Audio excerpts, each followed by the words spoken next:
রাজা রঘুবংশীর সঙ্গে বিয়ে হয় সোনাম রঘুবংশী।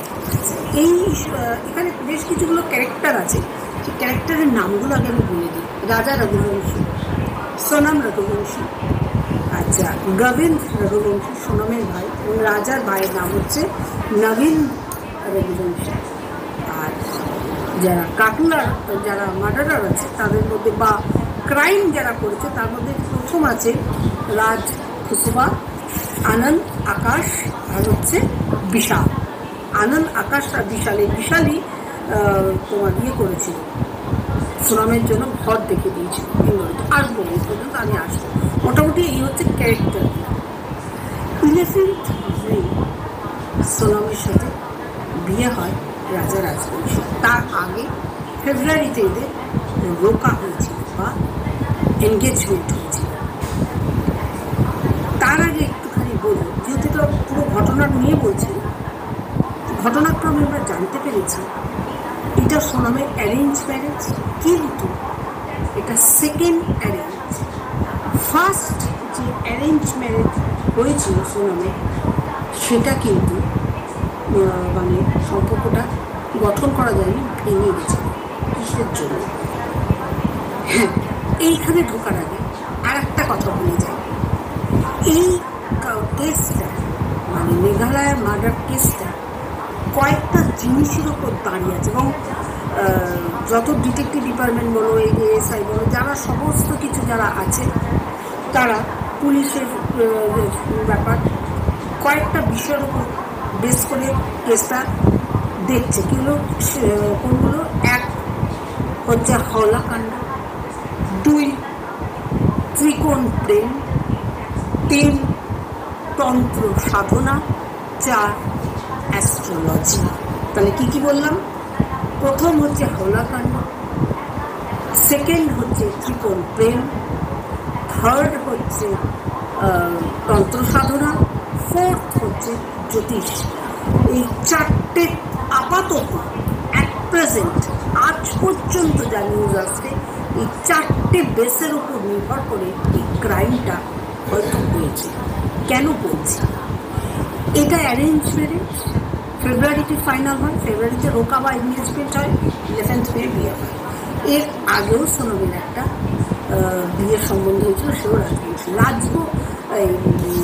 কি বলে রঘুবংশী। এই রঘুবংশী যারা সম্প্রদায়, তারা রঘুবংশীর বাইরে কাউকে বিয়ে কিন্তু করে না। এরা খুব কনজারভেটিভ, এরা রঘুবংশীর মধ্যেই বিয়ে হয়। ঠিক এইরকমই একটা রঘুবংশী সম্প্রদায়ের সাথে সোনমের যখন বিয়ে ঠিক হয়, সোনম যেহেতু মাঙ্গলিক ছিল, সেই ভদ্রলোকের ছেলেও, সেও এক ব্যবসায়ী, তার ছেলেও মাঙ্গলিক ছিল। মাঙ্গলিকে যখন পুষ্টি বিচার করা হচ্ছে, 26টা টিকুচু পুষ্টিতে অনেক কিছু আছে, 26 রকম মিলে গেছে, 26টা জিনিস মিলে গেছে। একটা জায়গায় এসে এই বিয়েটা ভেঙে গেল। কি সোনমের কেতুর ওপর, রাহুর ওপর এমন একটা দোষ আছে, সেটা খুব খুব খুব খারাপ। যদি কোনো কারোর ওই রাহুতে যদি ওই দোষ থাকে, সে মানে ডেঞ্জারাস, তার জীবনে যে আসবে সে শেষ হয়ে যাবে।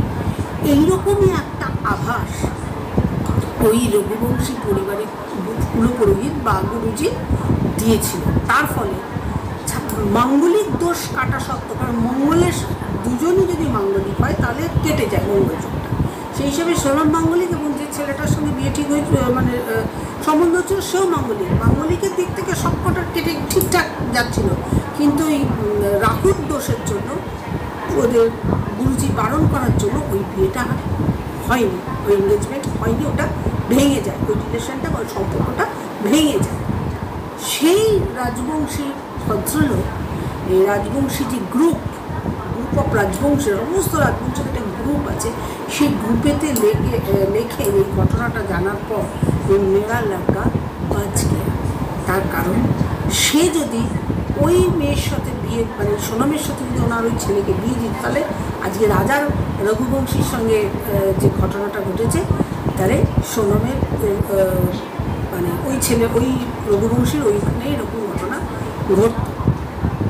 তো এরপর জানা যাচ্ছে একটু আগে একটা নিউজ এলো, সেখানে এই নবীন যে আছে রঘুবংশী রাজার ভাই, সে বলছে আসল কুণ্ডলী, মানে যেহেতু সোনম রঘুবংশীর একটা সম্বন্ধ ব্রেক হয়ে গেছে, ভেঙে গেছে, সেই জন্য ওরা কিন্তু মাঙ্গলিকই চাইছিল।